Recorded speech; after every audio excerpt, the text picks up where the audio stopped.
Hi, I'm Michelle Dockery. I'm here with Who, What, Where to take you through some of the gorgeous costumes from Downton Abbey. Some of my favourite costume moments for Mary. I mean, the most recent one, of course, is the blue gown that I wear in the film, which is the first dinner that we provide for the King and Queen, and it was designed by Fortuny, especially for the show. So it was a custom gown that would have been exactly as it was at the time. So that was very special to work alongside our costume designer, Anna Robbins, and Fortuny. I really have loved in the past Mary's riding outfits for when she's out on her horse. They're pretty chic. Mary is very much ahead of the fashion trends. I am not. I think perhaps I used to be, when I was in my 20s.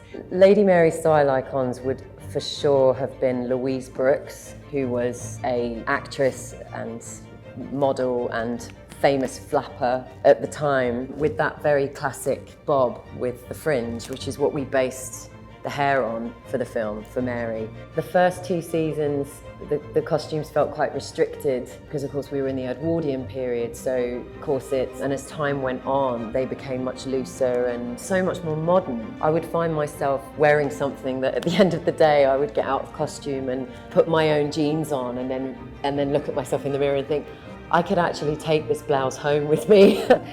One of the most elaborate costumes is actually in the film, the dress that Mary wears for the ball scene, the dancing scene, and it's a beautiful beaded gown which took, I'm sure, a very, very long time to make. Most of the costumes on the show are either original pieces that have been mended and then added to, so sometimes there's a top half of a dress that is in tatters at the bottom, and Anna Robbins will then recreate it, and that's what we did with the ball gown. The costumes that took the longest to get into were, though they were my favourite, as I've already said, were her riding outfits. And it was really because of the boots, because they had the hooks going all the way up, right up to your, just above the knee, and it took forever to do those. And also at the end of the day, when you were getting out of costume, I used to be hanging on to a chair while somebody was pulling my boots off.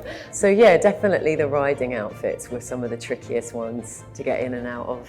There was a green coat that I wore towards the end of the series, which I really loved. I wore it on the day that Kate Middleton came to set. And I did actually say to the producers I would absolutely love to keep that coat. And I still haven't got it, so I'm going to be making some calls, I think, this week. If Mary was transported to now, she would be wearing very, very good quality clothes. I think she would probably have some favourite brands. I think Chanel, of course, British brands like Burberry. I think she would definitely have a very sort of classic style. My nana always said to me and my sisters, you've got one life, dress for it.